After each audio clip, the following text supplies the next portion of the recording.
My name's Mason. I'm 29. And about 6 weeks ago, I was sleeping on a borrowed air mattress in a buddy's living room, wondering if this was really it for me. Not exactly the Pinterest vision of adulthood I had in mind. 2 years earlier, I was a rising dev in a mid-tier software company. Good pay, cozy apartment, even a weekly trivia night with coworkers who didn't make me want to fake food poisoning. But then the layoffs came because, of course, they did. Corporate restructuring, they said. I was non-essential. Cool, thanks. Fast forward through 18 months of job hunting, gig work, and burning through my savings like kindling in a bonfire, and I ended up back at my parents' place. Not because I wanted to, but because I didn't have a single better option. I told myself it'd be temporary. They didn't. From the outside, it didn't seem that bad. Dad, Ron, was a quiet guy. Didn't talk much unless something was broken or a game was on. Mom Jean, though. Oh, she made sure the air around me was thick enough to cut with a spoon. This isn't a resort, she'd mutter loud enough for the neighbors and their dog to hear. You left a spoon in the sink again. Do you think that's okay? She had a way of making every meal feel like an invoice. I chalked it up to stress at first, but then came the comparisons.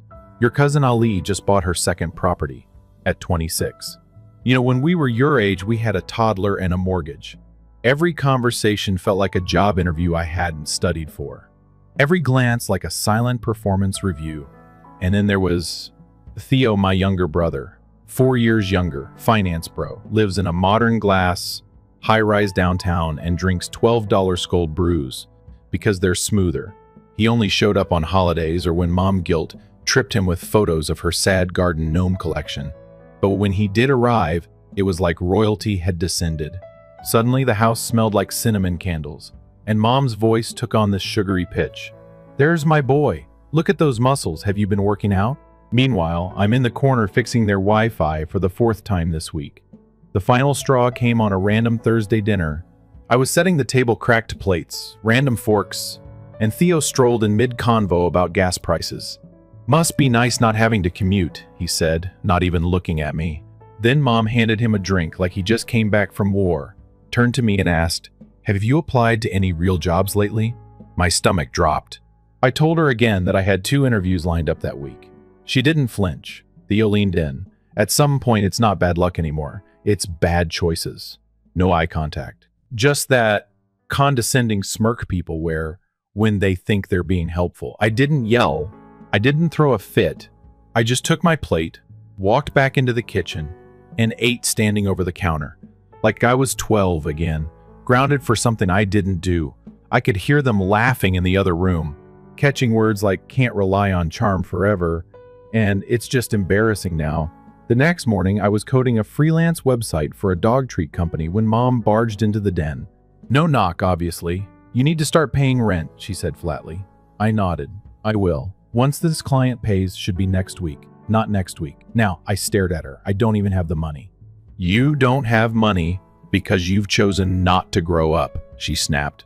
This has gone on long enough. You're dead weight. That phrase stung more than I expected. Dead weight. And just like that, she left, only to return moments later dragging a dusty duffel bag from the hallway closet. She dropped it at my feet. You can crash somewhere else. If you don't like it, figure it out. I didn't argue, didn't cry. I packed up my laptop, charger, and toothbrush and walked out without a word. The word Leech echoed in my ears. But now it was joined by dead weight. Lucas was the first one to say yes. No questions asked. Just tossed me a pillow and said, microwave's busted, couch is yours. It wasn't glamorous, but it was safe. For a week, I freelanced like my rent depended on it because, well, it kind of did. I slept weird hours, took gigs from people who paid in coffee gift cards, and lived off instant noodles and the occasional Mercy burrito. Then I stayed a few days with an ex, Isla, who I hadn't spoken to in months. She was kinder than she needed to be. Said I could crash while I got my bearings. She even let me borrow her old desk chair. I didn't say it, but I almost cried when she did that. I was still broke, still stressed, still trying to convince myself I had a future, but something shifted. When you have no safety net, there's only forward. I stopped second-guessing every pitch I sent. I reached out to a muralist I met at a local coffee fair and helped her set up an online store for her prints, then a bakery, then a yoga studio. One night, half delirious on deadline adrenaline, I got a LinkedIn DM from a recruiter, said she'd found my portfolio. Wanted to know if I'd be open to a remote front-end dev role at a startup. I reread the message 6 times before replying. Within a week, I was interviewing. 2 weeks after that, I had the job. Benefits, remote, no dress code. It wasn't Google money, but it was real, grown-up salary. I finally exhaled. First paycheck? I used part of it to pay back Lucas and Isla for the takeout and kindness. Second paycheck? I signed a lease for a studio apartment the size of a generous closet, but it had a window. And that window overlooked the corner of a bookstore cafe that always smelled like hope and burnt espresso. It was mine, all mine. No one could throw me out. No one could call me a burden. I moved in on a rainy Tuesday and cried into a pizza box on the floor. Not because I was sad, but because, for the first time in a long time, I felt like a real person. 3 weeks later, my phone buzzed while I was debugging a payment form. My dad, Ron. I hadn't heard from him since I left. Not a call, not a text. I let it go to voicemail. Then he called again. Then came the text, "Why is our bank account locked?" I blinked. What? And then, like a match to dry paper, I remembered. Back when I was still stuck in that house, Dad had asked me to handle the online stuff. He hated banks, hated tech, but he didn't trust Mom to do it either. So I set up their mobile access, synced it to their tax software, even added myself as a secondary admin in case something broke. We used my number for 2-factor authentication. My email for backups. It wasn't shady, it was practical. They asked, I helped. But now they were locked out, and I knew why. Multiple failed login attempts. They probably forgot the password, probably tried to reset it and hit too many wrong answers. Now that they needed the backup. Me. I didn't reply. I just stared at the screen. Then I typed 3 words. Ask the deadweight. No emojis, no explanation, just that. An hour later, chaos. My phone blew up. 3 missed calls from Mom. Then a barrage of texts. Mason, this isn't funny. Call your father back. We can't pay our bills. Are you seriously doing this to us after everything? After everything. That part made me laugh. For the first time in years, I had leverage. And I wasn't about to waste it. I wasn't looking for revenge. But I wanted recognition, accountability. I wanted them to admit what they did to see me as more than their fallback. It guy, an emotional punching bag. That evening, I picked up when Dad called again. His voice was strained. Mason, we need help. The bank said, you're the secondary contact. Can you just reset it? I kept my tone calm. It locked automatically after too many attempts. Fine. Can you just unlock it? He paused. Please. That word hit strange. Not angry. Not demanding. Just awkward. Like he hadn't said it in years. I let the silence hang for a second. Then I'll help. But we're gonna talk first. He hesitated. About what? I didn't flinch. About why your wife called me dead weight and threw my stuff out. About how you stood there and let her. Silence. I wasn't yelling. I didn't need to. The truth was loud enough. I did everything I could to help in that house. Fixed things. Cooked. Paid for my own food. Took freelance gigs so I wouldn't be a burden.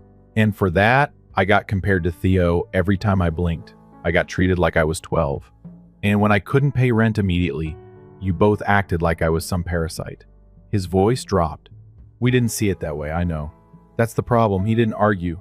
Just let out a long, tired sigh. We do need your help. I didn't gloat. I didn't mock. I just offered terms. I'll unlock everything. But I want a real apology from both of you. In person. No fake smiles. No way we're just stressed. I want acknowledgement. And after that, no contact for 6 months. No tech favors. No surprise visits. And I'm removing myself from your accounts permanently. He was quiet. Then, she's not gonna like that. I exhaled. I didn't like getting kicked out of my childhood home. You'll manage. He said he'd talk to her. The call ended. My hands were shaking. Not with fear, with clarity. I wasn't being cruel. I was drawing a line. For the first time in my life, I wasn't just reacting. I was choosing. 2 days passed. Then I got an email from Mom. Short, formal, cold. I realize I said things I shouldn't have. Hope you're doing well. No signature. No warmth. But it was something. I unlocked the account, removed myself from it, then blocked their numbers for a week, just to breathe, just to exist. And that's when everything started to unravel. Not for me, for them. I wasn't planning to find out what happened next, but I didn't have to dig. My cousin Laura posted a boomerang on her Instagram story from Sunday brunch at Grandma's. Everyone in frame looked like they'd just come back from a funeral. My mom sat stiff at the end of the table, wine glass untouched, lips pursed like someone handed her a lemon and said smile. My dad sat next to her, rubbing his temples like they were trying to hold in the last brain cell that hadn't short-circuited. Theo sat across from them, frowning at something on his phone. The caption? When the group project loses, the only one who knew what they were doing. Hashtag family drama, hashtag oops. I messaged her immediately. What happened? She replied in less than a minute. Dude, your mom has been trying to log into the bank for a week. She locked it again. Theo tried to fix it and made it worse. Now she's blaming you. Said you sabotaged it on purpose. I stared at my screen. Honestly, not surprised. Tired, yes. Annoyed, always. But shocked? Not even close. Because that's the pattern, right? I am invisible when things work. I'm the villain when they don't. And this time, I wasn't even in the building. A few days later, Laura messaged again, this time with a voice memo. You are not going to believe this, she started. So apparently after you removed yourself from the tax software, your dad realized he didn't save the password to the new system you set up last year. When he called support, they asked him to verify info from the last return which you submitted, using your email and your password, which no one has anymore. I could practically hear her trying not to laugh. But wait, it gets better. Theo thought he could fix it by creating a new profile, using your dad's social. The system flagged it as suspicious activity. Locked the account. All of it. Taxes, statements, HSA, retirement tools, everything. I sat there, phone in my hand, just absorbing the sheer poetic absurdity of it. The golden child, the proud finance guy, the one who used to toss me passive-aggressive career advice over holiday dinners, accidentally flagged their accounts as identity theft. I didn't even have to do anything. They sank the ship themselves. Karma served medium rare, but of course I was still the villain.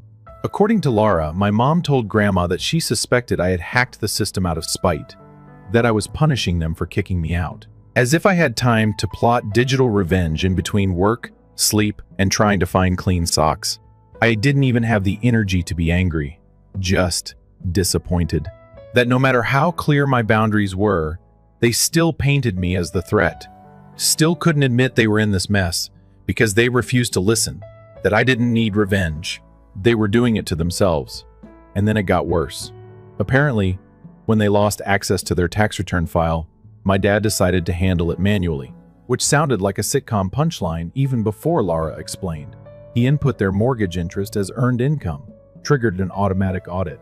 And when the IRS contacted them for clarification, they panicked and tried to log into the customer support portal I'd set up with two-factor tied to my number. Surprise denied. The cherry on top? The recovery email had been deleted when I shut down the Google Drive folder labeled Banking for Mom and Dad. No backup, no way in. They had to hire an actual accountant, one that charged $175 an hour and didn't answer panicked voicemails at 10:30 p.m. They finally saw the cost of replacing free labor, of mistaking support for weakness, of treating their tech-savvy son like dead weight until the floor collapsed underneath them. And the best part? I still hadn't heard a word from them. No calls, no emails, no apologies, just silence. Like they hoped if they ignored the fire long enough, it would go out on its own. But then someone knocked on my apartment door. Not a text, not a call, an actual knock. My building had this specific kind of echo in the hallway, the kind that warned you someone was standing there hesitating. I opened the door slowly, and there they were, my parents, Jean and Ron, my mom clutching her purse like it was a shield, my dad looking like he hadn't slept in days. Neither of them spoke. I raised an eyebrow. If you're here to yell, save it. They stepped inside, looked around like they were stepping into foreign territory. Which, to be fair, it kind of was. My apartment didn't have much secondhand shelves, a desk, a couch that was also a bed, but it was mine. My dad finally spoke. "We need your help. Just 3 weeks ago, they told me to go leech off someone else. Now they stood in the space I built without them, asking for rescue." My mom cleared her throat. "We lost access to our savings account. The tax filing triggered something. There are late fees, penalties. We're struggling." I nodded slowly. "That sounds rough. You must feel stuck." Her eyes darted up, surprised at my calm. No bite, no smugness, just observation. "I'm sorry," she said. Not passive-aggressively, not with qualifiers, just, "I'm sorry." My dad added, "We didn't realize how much you were doing. We thought we were being generous letting you stay. But you were holding the whole thing together." I didn't respond right away. I let it sit. Then I told them everything. How it felt to be compared to Theo constantly. How their version of love always felt like performance reviews. How I tried again and again to contribute, to be seen. And how getting kicked out wasn't rock bottom, it was revelation. My mom looked like she wanted to cry. Maybe for the first time she actually listened. They asked me to come back, to help get everything running again. Said they'd pay. Said it'd be different. I shook my head. "I'll write out instructions. I'll walk you through it. But I'm not moving back. I have peace now. I'm not giving that up." We spent 2 hours resetting accounts, calling tech support, verifying documents. I didn't yell, didn't sigh, just walked them through it like a very patient stranger. When we were done, I closed my laptop and said, "I'll send you a document outlining everything. But after that, I'm done. No more admin access, no more emergency fixes. You're grown. You'll figure it out." My dad nodded slowly. My mom looked like she wanted to say something else but didn't. They left. And I sat on my tiny couch, staring at the door after it closed, feeling something I hadn't felt in years. Control and freedom. That should have been the end. But it wasn't. Not even close. Because families like mine, they don't learn the first time. They don't like the quiet until it starts echoing what came next. That's where things got truly unhinged. It started with a ping, then 3, then 5. Not from my parents, no. They'd gone radio silent since the apartment walkthrough, but from people around them. My Aunt Mel messaged me on Facebook. "Hey, sweetie, your mom mentioned you've been distant lately. Everything okay?" Distant. That's what she called me, blocking them after being kicked out like trash. I didn't reply. Then my cousin Dan sent me a screenshot from the family group chat. It was my mom, spiraling. "I don't know what happened to Mason. He's cold now. Just shut us out.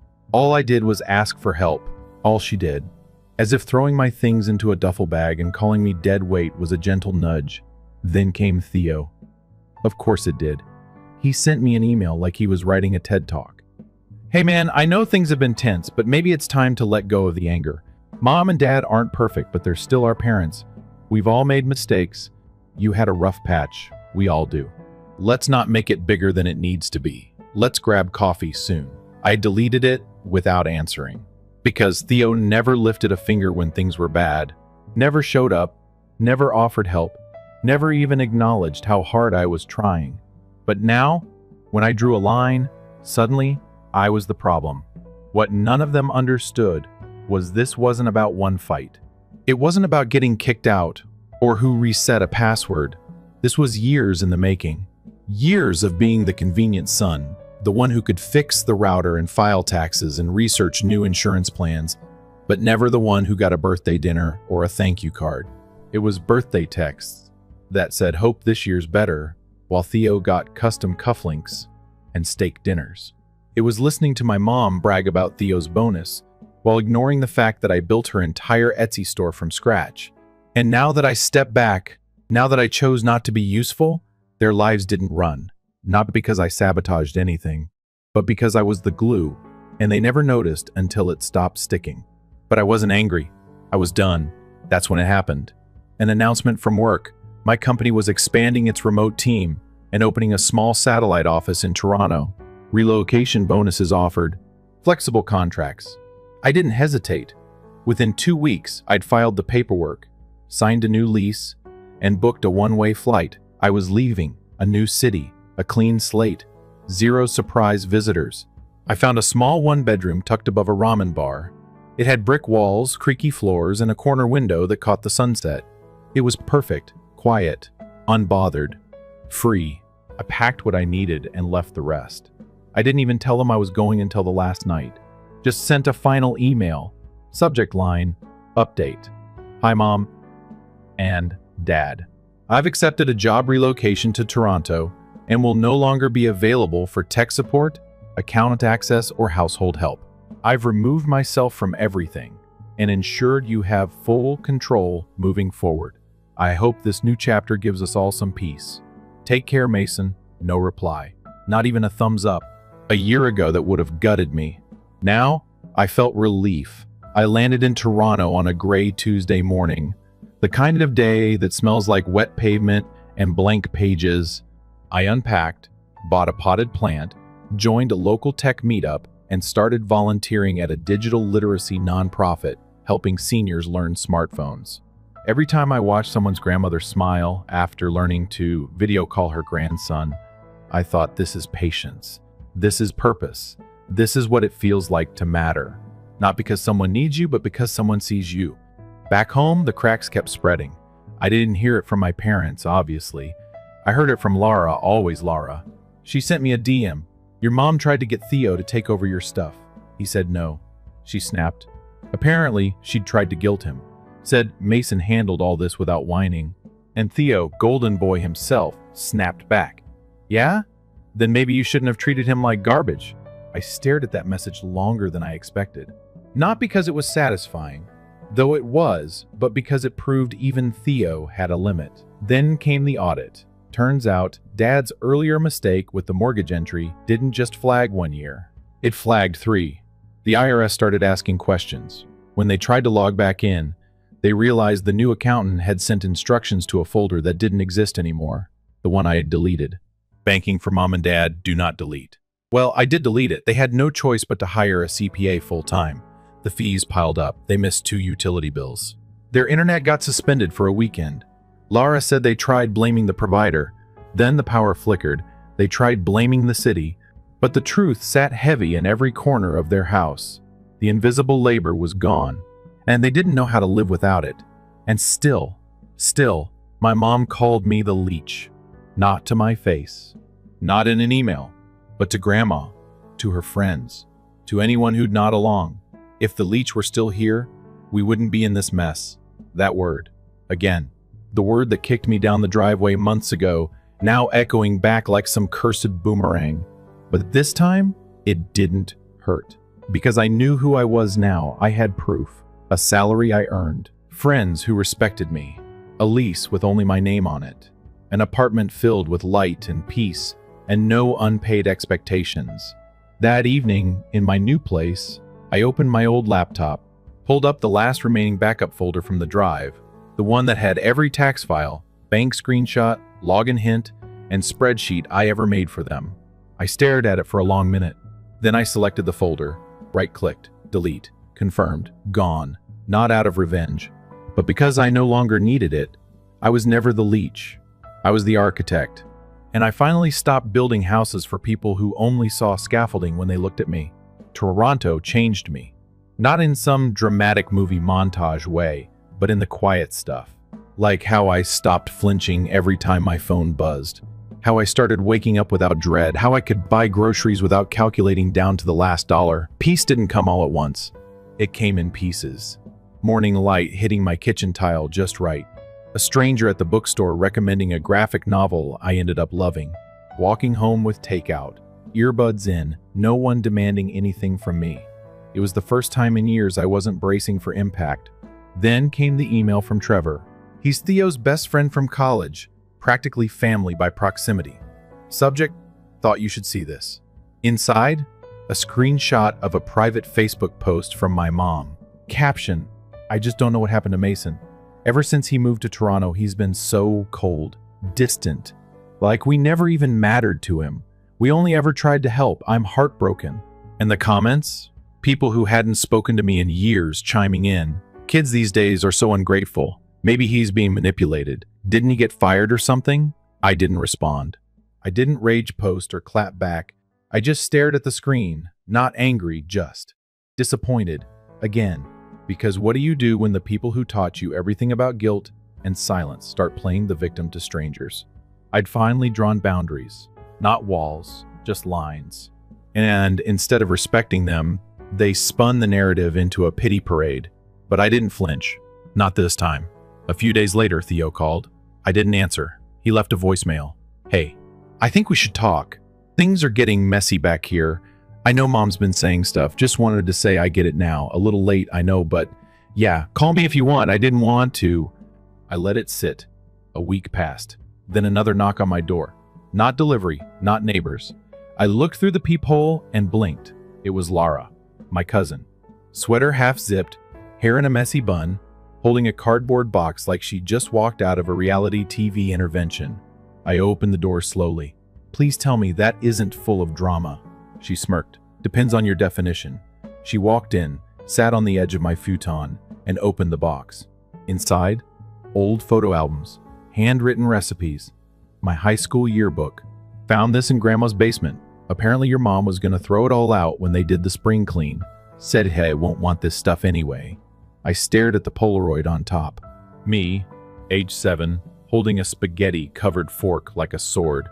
I figured you might want to decide that for yourself, she said. My chest tightened. Not with grief, with something like release. Like after all this time, someone finally thought, maybe he gets to choose what to keep. I offered her tea. We talked. She told me things I hadn't known. About how my mom had been rewriting history, painting me as ungrateful, unstable, vindictive. About how Grandma had quietly started correcting her. Mason helped you more than anyone. If you're hurting now, that's your own doing. Apparently, even Theo had stopped coming by. After the audit, the accountant, the late fees, the online bill errors, they tried to guilt him into stepping up. He refused. Said, I'm not your new Mason. The phrase echoed in my mind. Not your new Mason. Because for once, they had no replacement. And that's when the truth settled like dust on a windowsill. They hadn't just lost their tech helper. They lost their scapegoat. And when a family loses its scapegoat, things get real quiet, real fast. The next day, I got a letter, a real one, in the mail. No return address, but I knew the handwriting, my mother's. It wasn't long, just one paragraph. I wish things had turned out differently. I miss the way things were when you were still home. I am sorry if we made you feel unwanted. That was never our intention. No apology for what was said. Just regret that I'd left. That they no longer had access. It wasn't about love. It was about function. She missed the version of me that said yes without pause. The version that didn't ask for boundaries. That letter, I folded it back up, placed it in the box with the yearbook, kept it but didn't respond. Because sometimes silence is the only language narcissists don't know how to weaponize. Weeks passed. My life kept moving. I got promoted. Started dating someone new. I hosted my first dinner party and didn't panic about coasters or expectations. One night, I sat on my balcony, a glass of wine in one hand, and looked out at the skyline. I thought about that old house, the one I used to tiptoe through. I wondered if the internet was still glitchy, if the trash was overflowing, if they'd finally figured out how to switch their mobile plan without me. But mostly, I didn't care. I was done performing gratitude for people who only valued my utility. I wasn't bitter, just free. And in that moment, I realized something else. I didn't need revenge. I didn't need an apology tour. I just needed this, a quiet night, a clear sky, and the absolute certainty that I would never let them make me small again. It happened quietly, the way endings usually do. No final fight, no shouting match, no dramatic doorstep confrontation. Just a ripple of silence that grew so wide, I couldn't even see where it started. Life in Toronto bloomed around me. I started a weekend coding workshop for small business owners. I adopted a scruffy orange cat that refused to respond to anything except the word chairman. I began sleeping through the night. Not because I was exhausted, but because I wasn't bracing anymore. I even bumped into someone from high school while grabbing coffee downtown. She didn't recognize me at first. Said I looked taller, happier, like I'd stopped carrying something invisible. She wasn't wrong. Back home, things crumbled in ways I never needed to witness firsthand. Lara kept me updated like a reluctant news anchor. Your dad forgot to pay the insurance premium. and their car got temporarily impounded. Your mom tried to switch phone plans and lost all her contact backups. Blamed the provider. Then Theo. Then cried in the store. They've officially stopped asking about you at Sunday dinners. But Grandma still sets a plate just in case. That one almost got me. Almost. But I'd built up muscle memory for letting go. You have to when you spend most of your life being useful instead of loved. One night, after a long day of debugging nightmare code for a chaotic startup launch, I sat down with a blanket, my laptop, and a quiet idea. Closure. Not the kind you beg for.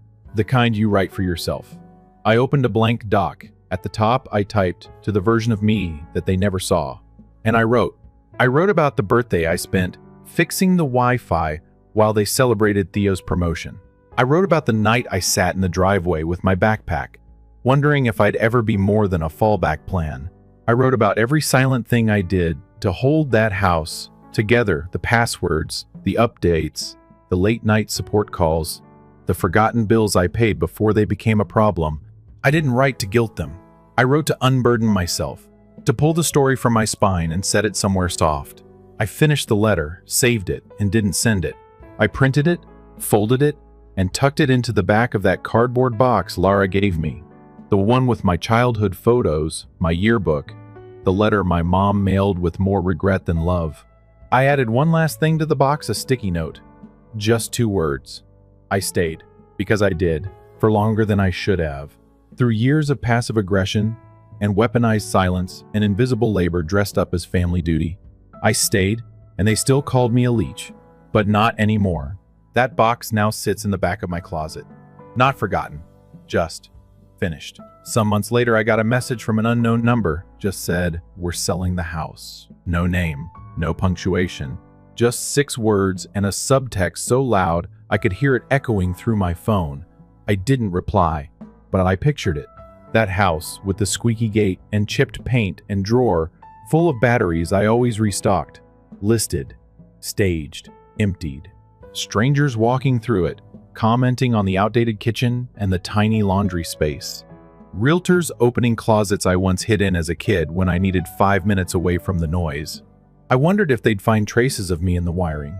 My name on the old Wi-Fi label. A tech manual with my handwriting, forgotten, but permanent. Like graffiti under fresh paint. A few weeks later, I passed a florist on the way home from work. Something in the window caught my eye. A potted plant with a small ceramic sign that read, "Grow where you're planted," or "Dig out and run." I laughed. Out loud. Bought it. Placed it on the windowsill next to Chairman's food bowl. It's still there. Thriving. Like me. I don't check their socials. I don't ask about them. I don't send updates. I don't owe them that. What I do instead is this. I live. I show up for the people who show up for me. I build things I care about. I fix things for people who say thank you. And sometimes, late at night, when the city's asleep and the heater clicks on like a heartbeat, I say something soft to myself that I used to wish someone else would say first. You were never the burden, and I believe it now, because I've seen what happens when the so-called leech leaves. The whole damn structure falls apart, and the world doesn't end. It rebuilds, quieter, kinder, stronger, without them. The last thing I ever did for them, I removed their number from my emergency contacts, replaced it with Laura's. Then I turned off my phone. And for the first time in my entire life, I didn't wonder if they'd call Story 2, Ethan is my name, my age is 34, unmarried, no children, and until recently, I believed that by supporting my family, even if they were seldom, if ever, present for me, I was doing the right thing. I do a respectable job there. It's nothing spectacular, but it provides me with enough security and income to buy a modest 3-bedroom house on the outskirts of a peaceful suburb. It's hardly a mansion, but it does have a little guest room, a fig tree in the garden, and most importantly to me, peace, at least it did. After my dad was laid off, my parents moved in 5 years ago, and my mom's arthritis made it difficult for her to work long hours. It was only intended to last a few months. Until we get back on our feet, they said. I didn't hesitate. After all, they reared me. Providing a home for them to stay was the least I could do. But as the months stretched into years, their initial sense of appreciation gradually transformed into a sense of entitlement. Rent was never paid by them, never made a utility contribution. I paid for their prescription drugs, groceries, internet, and even streaming services. My mother would sign if I ever mentioned it, even if it was just lightly. As if I had asked her to use her bare hands to cut wood, she would add, "You know, we're struggling. Family is helpful. Family." My dad would just shift the conversation or nod softly. Little things began to catch my attention. In order to dry a single pair of socks, my mom would inadvertently remove my stuff from the dryer and put it crumpled on a chair. Most days, Dad dominated the living room, while I attempted to answer Zoom calls from my home office as he blared ancient war movies. My mother only grumbled when I once requested if they might reduce the noise while I worked. "If you're so sensitive, perhaps you ought to acquire an actual workplace." It hurt. Then there was Rachel, my sister. She is 31 years old, married, and resides in a 2-story home 20 minutes away. They are assisted by her husband's parents. Perhaps she comes once a month.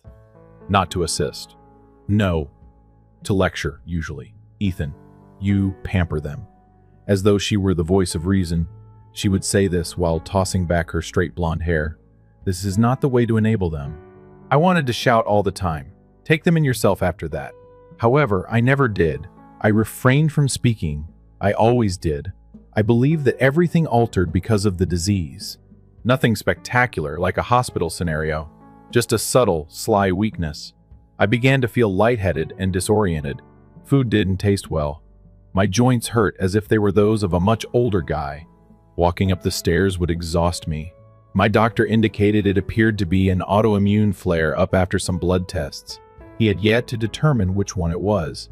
It might be lupus or another condition. But that meant I had to take it easy, eat properly, and be stress-free. This was obviously absurd. My mom was screaming at the microwave when I got home that evening, exhausted and dazed. She refilled it with metal.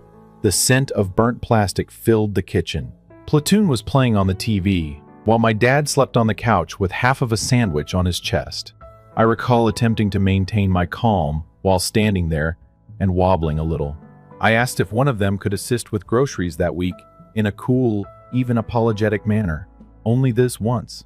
"We're not your maids, Ethan," my mother muttered, looking up from the charred mess and rolling her eyes. She spoke it out of boredom, not even anger, as if I asked her to wash my vehicle or fluff my cushions. As I waited for my dad to speak, I blinked. He didn't. Then, without even glancing up from her phone, Rachel, who was visiting for one of her hens, added her voice from the kitchen island. "Perhaps make a better budget. Ethan, I wish I could say that I finally let out all I had been holding inside for the past 5 years, that I yelled through something. However, I didn't. I simply agreed while standing there with my grocery list still in my hand. "All right," I responded. That was it. I simply didn't talk to any of them the remainder of the night. Despite going to bed early, I didn't get much sleep. Every time I picked up their medicines, my mind was racing. I had never gotten anything back for any birthday presents I had purchased. Food crusted in the sink, and I had to wash every dish after they went. I reflected on my early years and how my parents always had. We are making every effort to make up for missed recitals and forgotten birthdays. How? I was supposed to always understand Rachel, the golden child. I woke up earlier than anybody else the next morning. I brewed a cup of calm coffee and gazed out at the fig tree, which was swaying in the wind. I remembered what it was like to be at peace. It struck me that I hadn't experienced it in years. I then launched my laptop and began looking for locksmiths. One with same-day service was located. I made the reservation by midday. The man was at my door, quick and happy. I informed him I had misplaced a key. He handed me a receipt, 2 new keys, and replaced the locks without asking any questions. I gave him an additional tip. I then silently packed their belongings. With respect, each person has 2 luggage.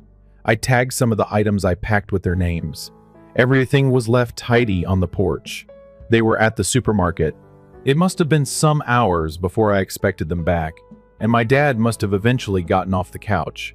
I was using headphones at my workplace upstairs. The front door rattled, knocked, and then pounded. Then my mother's voice became loud and disbelieving. "What the earth is this, Ethan?" I didn't answer. I didn't have to. My phone broke. I choose to disregard it. After that, Rachel texted and then called. "Are you serious now?" she composed. "It's unhinged." I was upstairs, watching the mayhem unfold. Flustered and bewildered, my parents stood on the driveway. My mother was making a phone call. "It's probably Rachel." As if he couldn't believe it, my dad simply kept shaking his head. With her eyes shaded from the light, my mother looked up at the house and yelled, "This isn't funny, Ethan." I wasn't laughing, though. I simply sat there in silence as, for the first time in what seemed like an eternity, a peculiar serenity descended upon me. My phone buzzed once more at that point. Rachel left a voicemail. I put it on the speaker. I folded my hands in my lap. "Whatever it is you're doing, Ethan, you must stop. Mom is in tears. Dad is worn out. You're acting like God. You're exaggerating." "Let's discuss. Just open the door, please. Your family is this. You don't leave folks behind." My gaze was fixed on the phone, then looked down at the front door, which was locked.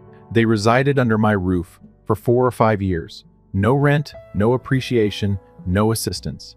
And now I'm asking for a sliver of support. It's me who is acting theatrical. I took up the phone and wrote one message. I have not yet sent it. I was still debating whether or not to, because I knew in my heart that this was not the end. At that moment, I noticed Rachel's vehicle arrive in the driveway behind my parents. The crunch of tires on gravel. Her door sprung wide as if she were about to make a big entrance. Her subsequent actions, however, made everything 10 times worse. She didn't approach the home at all. As if she had just left brunch, she stepped out of her car wearing heels and a fitting jacket. Took one once at my parents, who were standing motionless next to their suitcases, and instantly escalated the situation.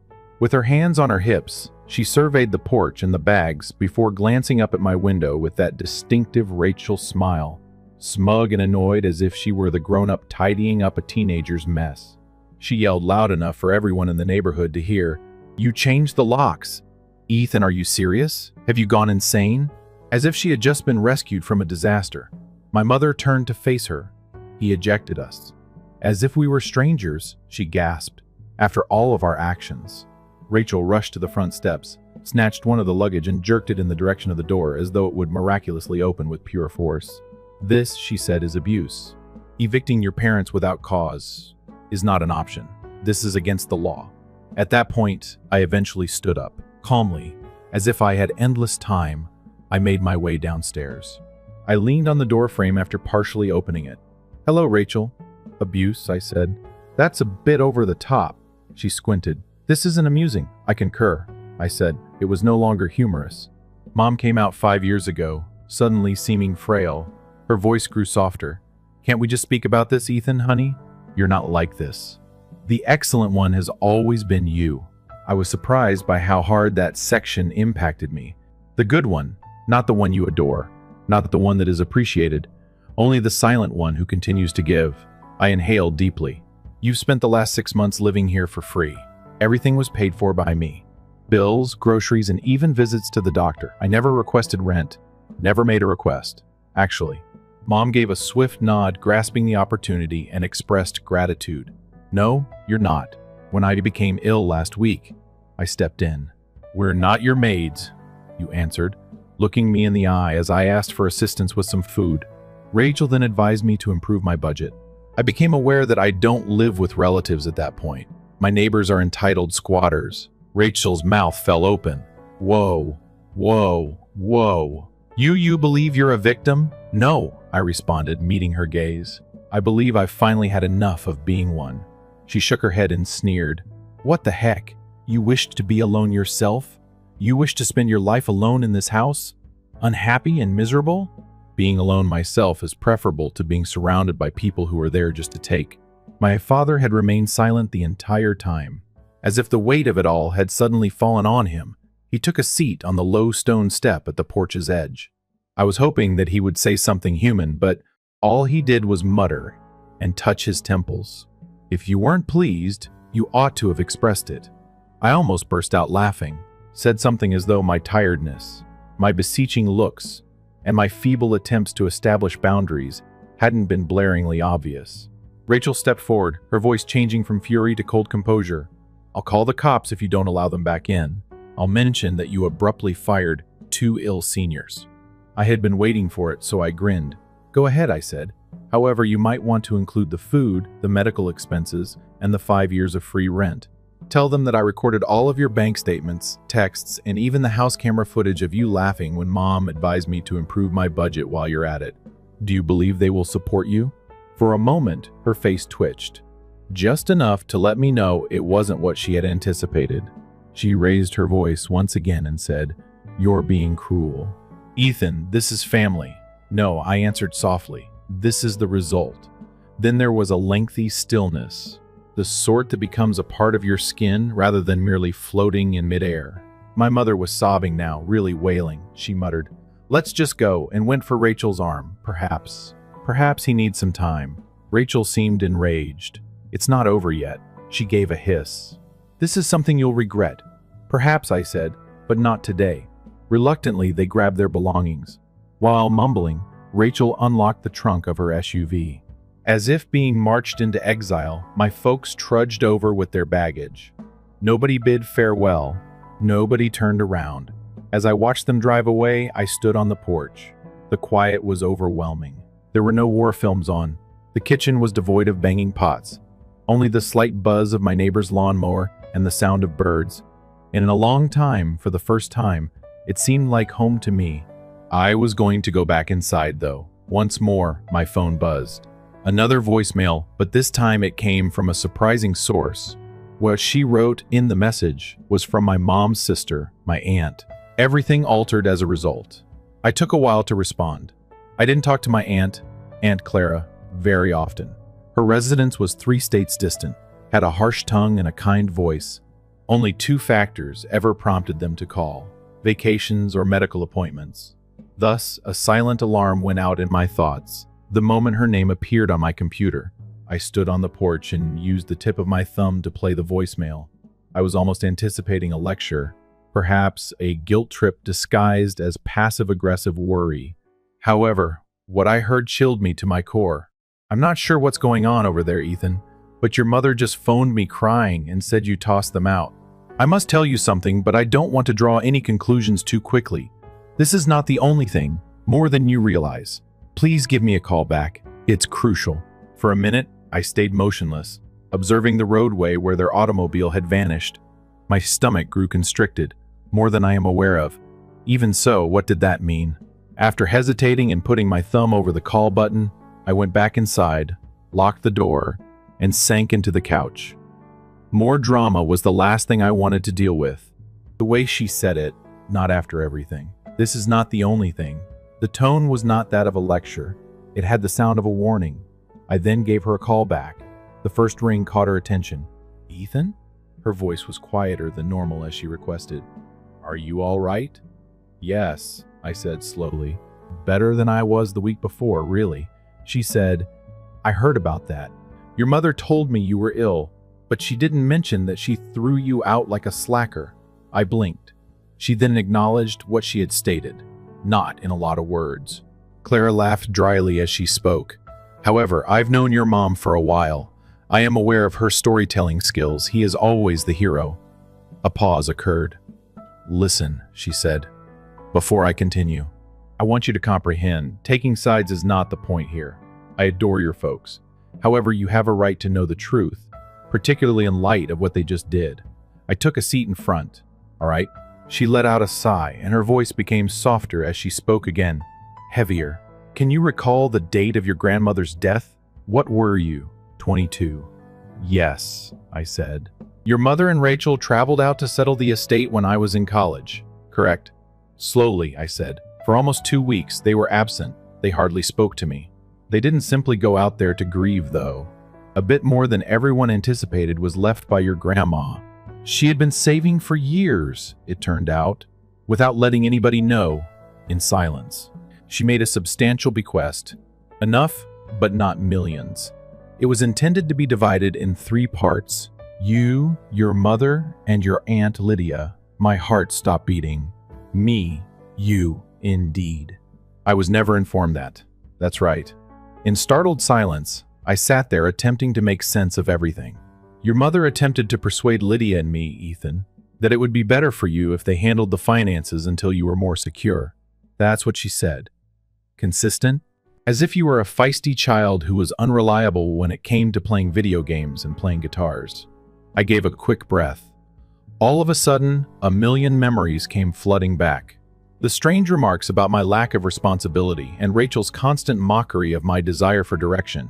My credit was inexplicably poor when I attempted to purchase a second-hand automobile, despite the fact that I had already paid off my college loans. Are you implying that my inheritance was stolen? They took your share. Clara advised you to settle your parents' debt and Rachel's mortgage.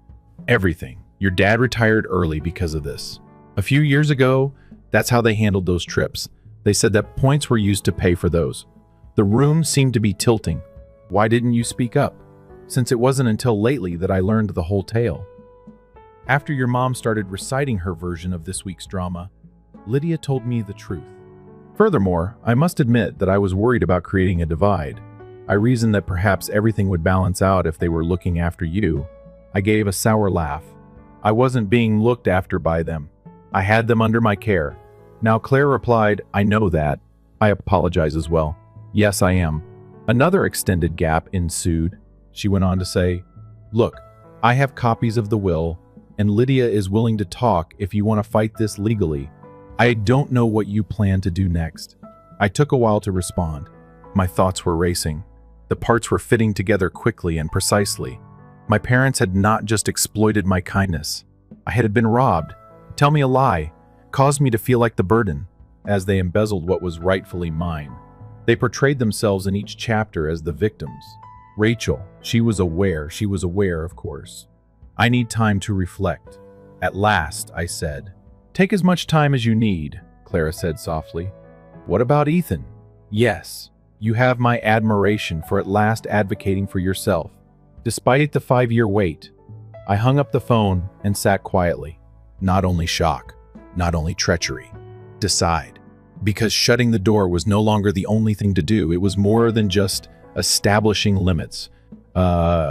Justice was at issue now, and I noticed a fresh email from Rachel when I opened my laptop once more, this time looking for a lawyer. All capitals for the subject line. You don't know what you did. She was correct. I didn't. I was going to find out, though. I was already ready for poison when I opened Rachel's email. I anticipated taunts and even threats of legal action. However, what I observed was distinct and far more illuminating. You are only self-centered even though you believe you are a victim. You were always. You didn't need the money as much as your parents did. You were reared by them. They were worthy. You just sat back and pretended that they owed you something for allowing them to remain at that residence. Do you believe that changing your hair makes you a hero? It turns you into a petty little man. Newsflash. Additionally, you should stop lying to others about inheritance or anything else Aunt Clara fed you. Just keep in mind that there are other people who have stuff to lose besides ourselves. I was struck by that final phrase. There are other people who have something to lose besides ourselves. It went beyond just passive aggression. It was planned. A threat wrapped in virtuous outrage. At that point, I understood that the heredity was no longer the only factor. This was a complete and utter cover-up. They weren't only embarrassed by their actions, they were afraid of being found out. The problem was that I no longer felt afraid. I answered with 4 words, saved a backup to my external hard drive, then sent the email to myself. The next day, someone will contact you. I gave the attorney a call. Gregory Horn, a man in his mid-50s who was soft-spoken yet razor-sharp, was the man Clara had suggested. I brought copies of everything, and we met at his downtown office. My bank statements, which included years' worth of groceries and utility transactions, as well as my communication history with my parents, particularly the ones that suggested I was too unstable to handle my own finances, were mailed over by Clara. Gregory paused and raised an eyebrow at that last bit. Did they say it about you? Skimming the printout for years, he inquired. With thoughtfulness, he tapped the table. This is something we can work with. In addition to persuading Aunt Lydia to give me my half of the inheritance, it came out that my mother and Rachel had also falsified a letter for me, dated during my last year of college, claiming that I had freely refused any share of the estate. That letter had never been written by me. I tightened my jaw as Gregory presented it to me. The signature had enough like to mine to be mistaken for mine by an unobservant person. However, The phrasing was very professional and refined. In writing, I also never referred to my grandma as Miss Margaret. Grandma is what I always wrote. Would you like to file charges? Gregory whispered to me. Deception, counterfeiting, theft of resources. I never imagined having to respond to such question regarding my own family. I gave it some serious thinking. I thought back to my birthdays when they were in Florida and I was by myself. When they took my car without asking and left it with an empty tank, I missed a doctor's appointment. My mom laughed when I asked for assistance with groceries, and Rachel used to joke that I was everyone else's fallback option. How? In my own house, they made me feel like a burden. I made eye contact with Gregory. I do, I said. The following 2 months flew by. Gregory lodged a formal grievance. A notarized statement from Aunt Lydia attested to the fact that the money was intended to be divided 3 ways, and that she had given Ethan's share under false pretenses. Clara gave me the family group emails that demonstrated how my mother, Rachel, and I worked together to make financial decisions. I supplied years' worth of medical records, financial records, and even voicemails and text threats. Rachel went insane after receiving the notice of pending legal action. She began phoning me constantly. It started out as pleading, "Everything will be ruined by this. Please, Ethan, simply let it go." The anger followed. "Your own family is being destroyed by you. You would embarrass Grandma." Then there was quiet. However, what transpired during deposition was what ultimately sealed their doom. When asked about the letter I sent, my mother made a mistake because she was protective and agitated. On paper, she acknowledged that she had slightly changed the wording to make it seem more polite. That was it. It was the wall crack, but it was only one sentence. Gregory saw an opportunity and lunged in like a lion. To be clear, Ethan did not write the entire letter. She made an effort to turn around. He did say something along those lines, though. I simply said it clearly. "Understood," Gregory answered, grinning almost pityingly. From there, it was all I needed. Like dominoes, it was. According to Rachel's bank records, some payments were made straight from an estate-related account. There were no repayments, despite her attempts to pretend they were loans. Schedules, labeled cash transfers, and no notes. Once again, thank you. You're the greatest too. The court did not find it impressed. The verdict was rendered after 3 weeks. My share of the bequest, plus interest, had to be paid back by my sister and parents. The sum was close to $180,000. As part of the settlement, they also had to write an apology and pay a fee for fraud. The letter needed to be signed by hand and submitted to the court. However, the money didn't matter to me. Not at all. The truth was important to me. Word quickly got out. My extended family, who had always viewed Rachel as the one who succeeded, began to discreetly get in touch with me. I received comments like "good for you" from cousins I hadn't spoken to in years. Additionally, I always felt that their treatment of you was strange. How the hell did your mom manage to pay off their mortgage in cash? One person even phoned and said, "I remember your mom bragging about that."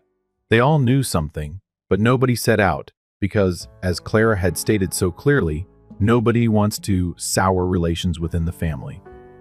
But all of this taught me something. The gap may occasionally already exist. You're the only one with the courage to quit acting like it's not. In a way, it was poetic that my parents moved in with Rachel. From criticizing me about letting kids share her guest bathroom to dividing shopping expenditures, she changed her tone. Not so subtly. Clara informed me that Rachel was already complaining about how they eat like teenagers and scatter crumbs all over the place. I didn't answer. I was too preoccupied to appreciate the quiet. Once more, the home is silent. I've transformed the extra room into a reading area with sunlight, a comfortable chair, and no stress vibrating through the walls. And the fig tree is beginning to bloom. Sometimes I still get the pain of betrayal. There are times when I reflect on a childhood memory and question the extent of the partiality. But because I fought back, the pain isn't as bad as it was. I defended myself, and I prevailed. The life I should have had years ago, not simply the lawsuit. I received a card in the mail a few weeks ago. Just a white envelope with meticulous calligraphy and no return address. There was only one phrase within. "Mom, I hope you'll forgive us someday." I looked at it for a while. I then tucked it inside a drawer after folding it up. Because I did, not because I was able to forgive them. No need to cling to the pain any longer. It has caused enough harm enough. And now, I was free now.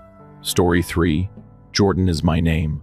I'm 28 years old, unmarried, and I suppose you could say that I've always been the family's odd man out. Because I never truly fit the mold. Not because I did anything wrong. My relatives anticipated. Unlike my cousin Rachel, I did not attend medical school. In contrast to my older brother Nathan, I did not join the family company. I didn't even remain in the city. I went off to establish a peaceful life for myself. I write for a living, travel occasionally, and generally keep to myself. I no longer had high expectations of them, not after being the last thing on everyone's mind for years. I'll be honest though, my name was printed in gold on cream-colored paper. When the invitation arrived in the mail, I felt a stirring inside. Nathan was throwing a party to commemorate his engagement to Ashley, his girlfriend, for a short while. I had the impression that I may actually be included, as if I was at last being noticed. Nathan hadn't been in contact with me recently. We occasionally exchanged brief texts, such as happy birthday or how's work. However, nothing profound. It had been more than a year since we had a meaningful talk. I thus recognized that it was a true invitation rather than merely a group text or a passing reference when I opened the envelope and saw the tasteful lettering. Perhaps, I thought, things were changing. Perhaps he was trying to connect. The engagement celebration was scheduled for a Saturday night at a posh winery around 30 minutes outside of the city. I didn't want to confess how much time I spent. Choose what to dress in.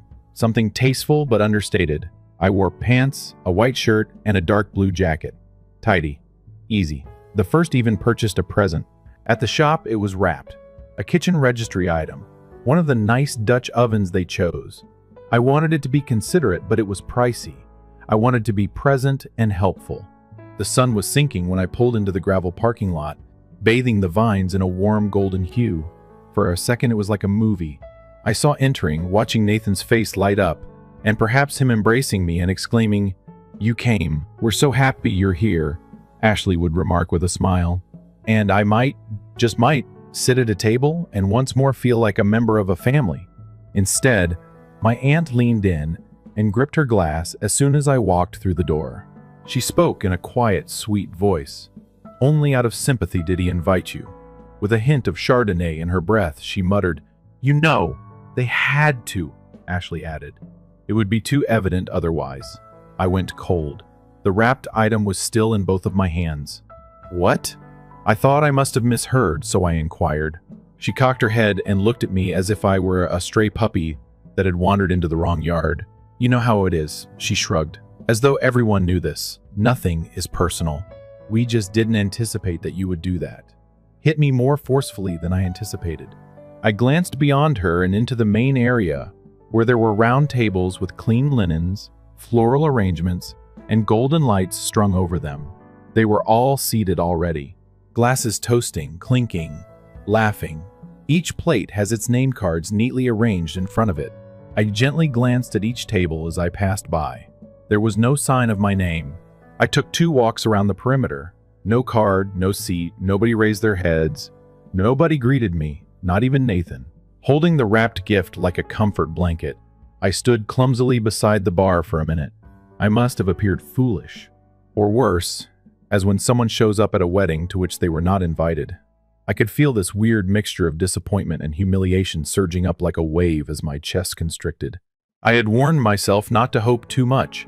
I convinced myself that I was only being courteous and that it didn't matter. However, it was more significant than I wanted to acknowledge. Without saying anything, I turned around and left. I didn't even put down the present. Like a human, I brought it back to my car, put it in the passenger seat, and sat quietly. I refrained from crying. I refrained from screaming. I just sat there looking at the dirt path ahead through the glass. I then took a car home. About it, I didn't post. No one was texted by me. I simply became silent. At 8:12 a.m., the next morning my doorbell was rung. I still hadn't made coffee. With my hair in a tangle and wearing sweats, I opened the door. And there he was, my brother Nathan, in the suit from yesterday, without the tie. He appeared to have not slept. "You didn't need to create a fuss," he stated bluntly, as if I would set the room on fire. I blinked. A scene. You rushed out. People took notice. I had one harsh, humorless chuckle. "Nathan?" I was not given a seat. Nobody even greeted me. His body moved uneasily. You had the option to stay. Where did you find a chair? I'm not sure. Twisted. Was I not intended to be there? I inquired. Did you not prepare for me? He took a while to respond. Look, he said. Okay, Ashley took care of the seats. I advised her to keep it brief. I was invited out of sympathy since I didn't believe you would make a big deal out of it. Silently, I said. Aunt Linda stated as much. He rubbed his face and sighed. She talks too much. That was not what she was supposed to say. I took a step back from the door, feeling suddenly exhausted. Jordan, you ought to leave. Really, no. I won't apologize for embarrassing you if this is the appropriate time to do so. He appeared injured, as if he hadn't anticipated that, as if I somehow betrayed him rather than the other way around. We don't talk much because of this, he muttered. No, I said, sounding more icy than I meant to. You only remember, so we don't communicate. When you want to feel good about inviting your sibling so that no one can claim you didn't, I'm here to help. He didn't answer. He just looked at me for a while before turning and leaving, taking a few steps back to his car as he drove away. The engagement presents were still wrapped and unopened on the kitchen table when I turned to look at it. I was at a loss for what to do with it. Give it away, give it back, drop it off at his door. I remembered that moment. Not just Aunt Linda's whisper or the absence of a name card, but Nathan's shocked expression when I didn't comply. When I refused to accept my position as the sibling who was forgotten. Even without a seat, I was thankful to be close to the table. I wasn't finished yet, though, by no means. Because even though I didn't know them and wasn't a member of the family, I had something that they had all conveniently forgotten about, but would soon need. They were going to remember my name, let's say, if a card was present or not. I was totally silent for a few days. Didn't answer texts, didn't open social media, just disconnected. It wasn't out of spite. It was survival. I needed space to think, to feel, to let this thing fade so I could breathe again without tasting bitterness. But underneath the silence, I was thinking, remembering. See, what most of my family didn't know, because they never cared enough to ask, was that for the past 3 years, I've been helping out behind the scenes with something pretty important to all of them, my grandfather's trust. Before he passed, Grandpa Thomas made me one of the trustees on his estate. Silently. He didn't make a show of it, didn't announce it at a family dinner or send out a formal notice. He just pulled me aside one day, the last time I visited him at his old house in Vermont, and said, "You've got a good head and a quiet heart, Jordan. I want you to help make sure the money doesn't ruin the family." At the time, I didn't understand what he meant. I thought he was just rambling about taxes and accounts. But then the paperwork came. The lawyers, the meetings. I learned the ropes, learned that the trust had very clear clauses, very specific stipulations, and most importantly, learned that a large portion of the funds weren't just handed out blindly. They were conditional. Things like education, support, mortgage subsidies, even business loans. Those required approval from the trustees, me, and a firm out of Boston. Nathan's entire business. In fact, his entrepreneur consulting agency that he liked to brag about it.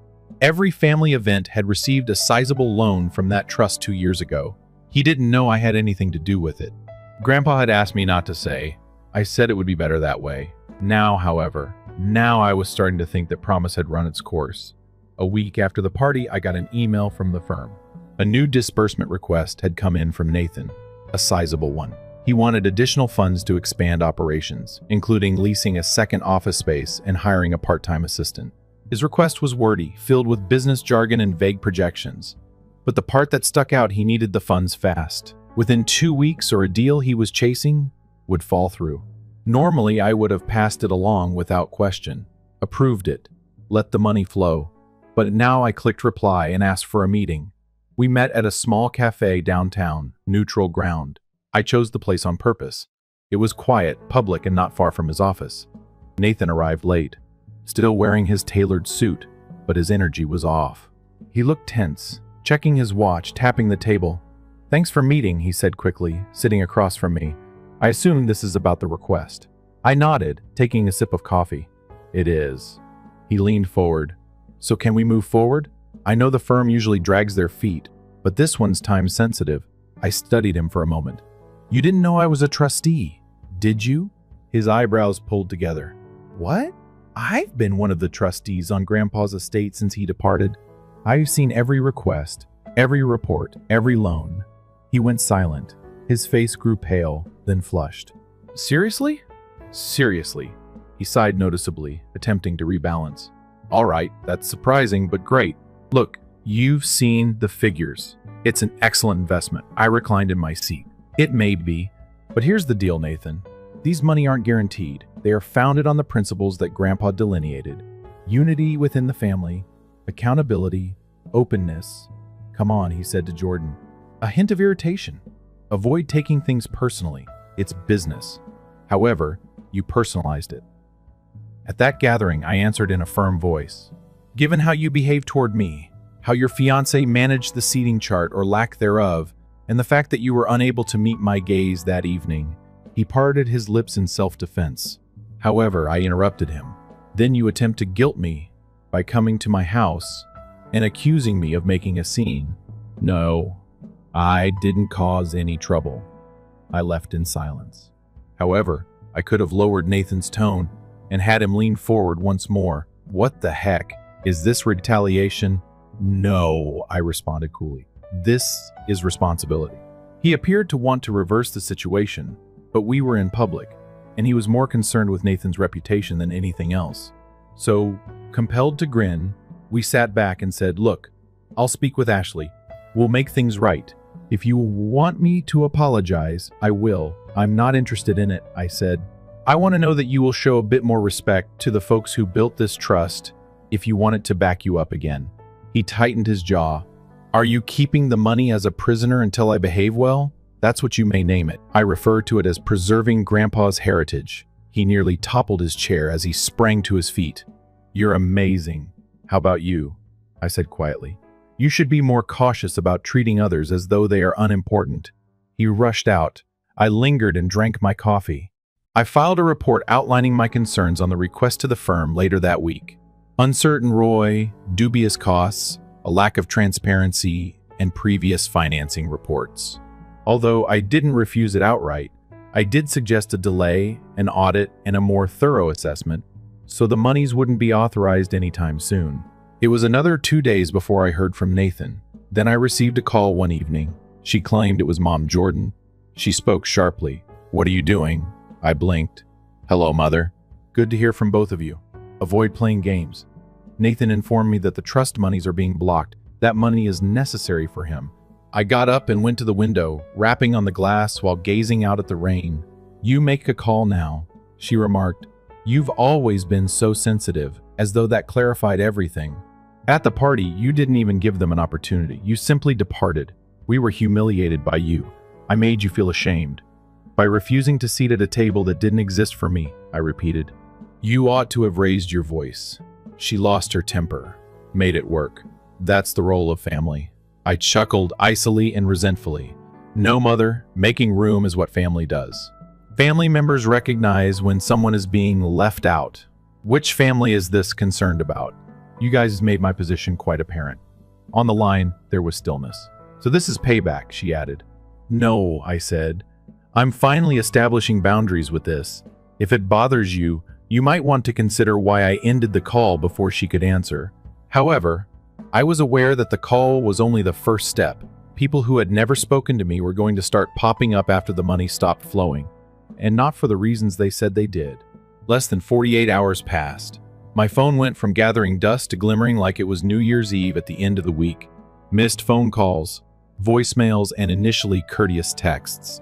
Jordan, are you free to speak? Then progressed to guilt trips that were passive-aggressive.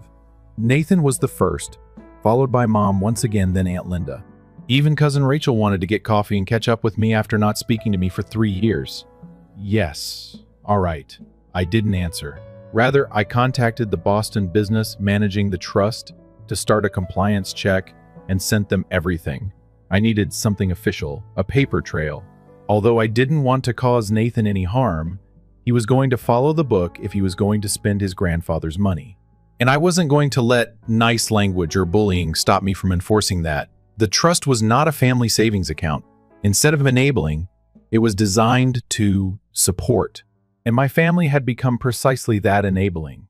Experts at the time, I began to hear rumors about my former community. Daniel, a buddy from my youth, who was still employed at the neighborhood credit union, sent me a note. Just so you know, I've heard that your brother's expansion has been postponed. He is citing problems with finance. Are you okay? I assured him I was all right. Actually, it was better than good since I wasn't playing the silent background part for the first time in years. The wheel was in my hands. The repercussions started a week later. Nathan arrived at my place once more, but I didn't open the door. Once, twice he knocked. I then stood behind the crowd a third time.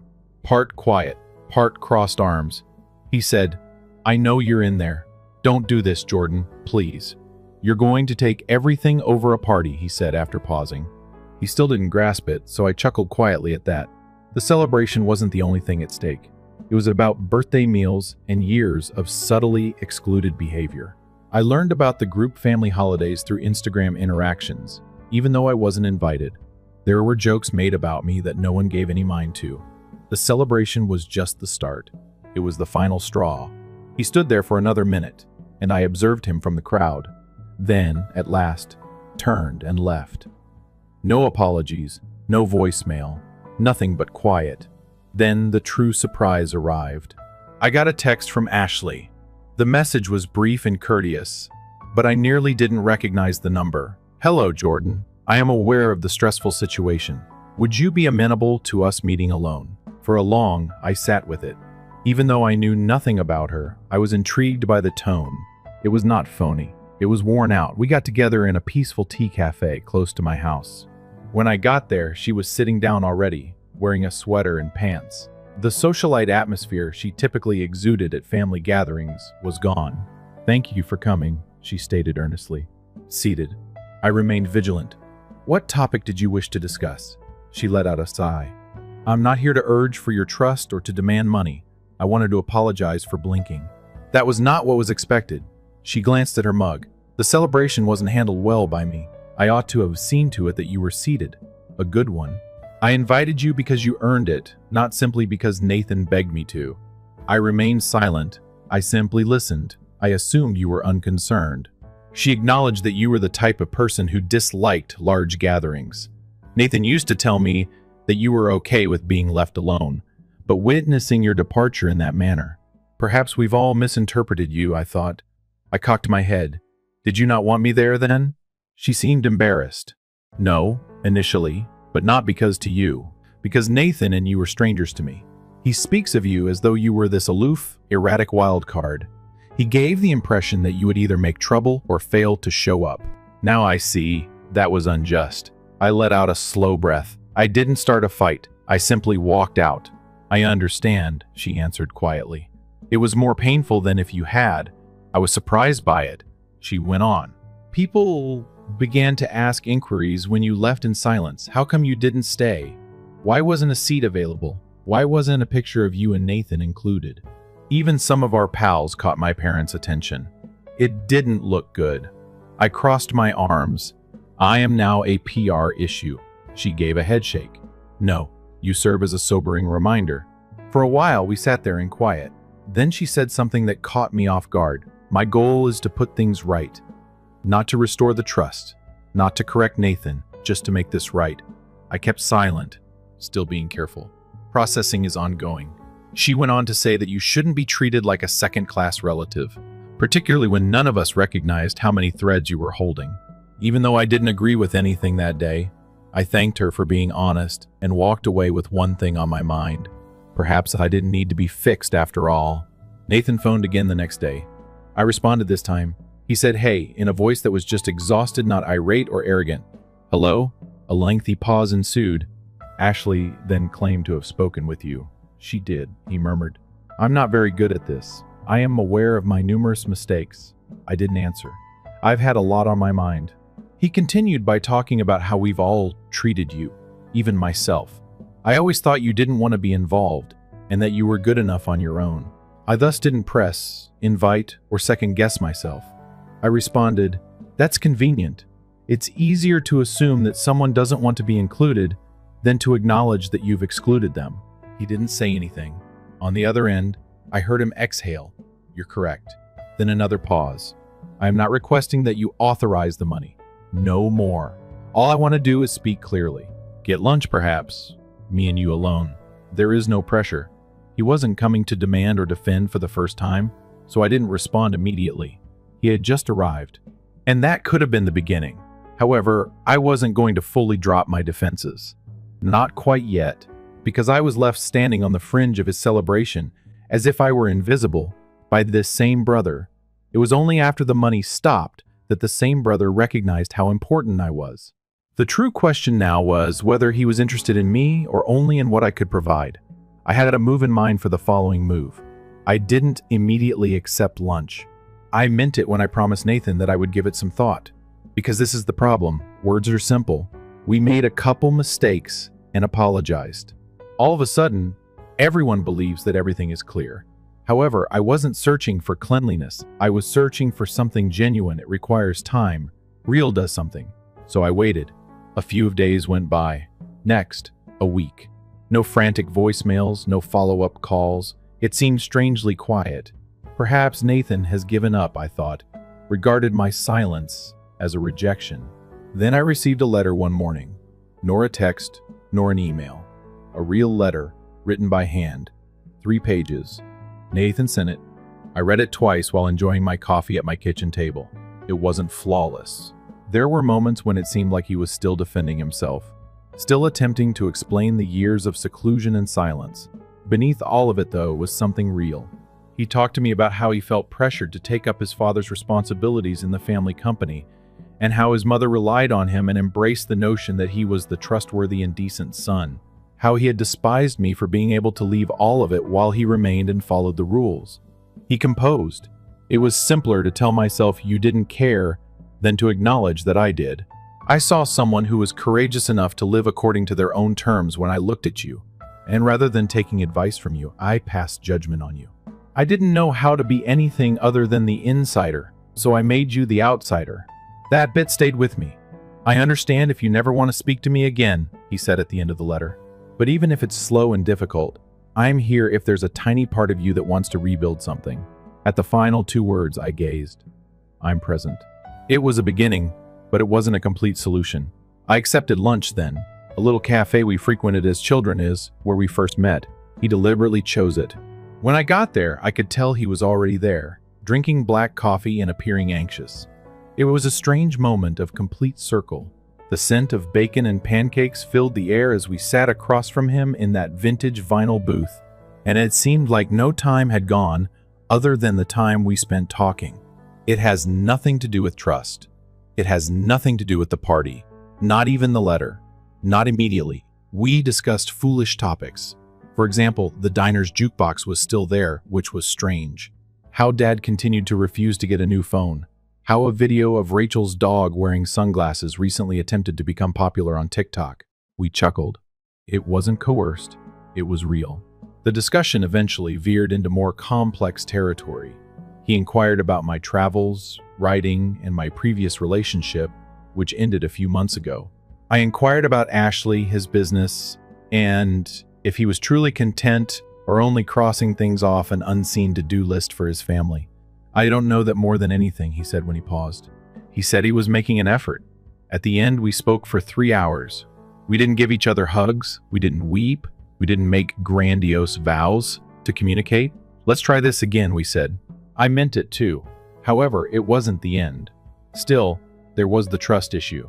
You see, Nathan's business idea still had fundamental problems despite his best efforts. Some dubious expenditure had been discovered by the examination I had requested.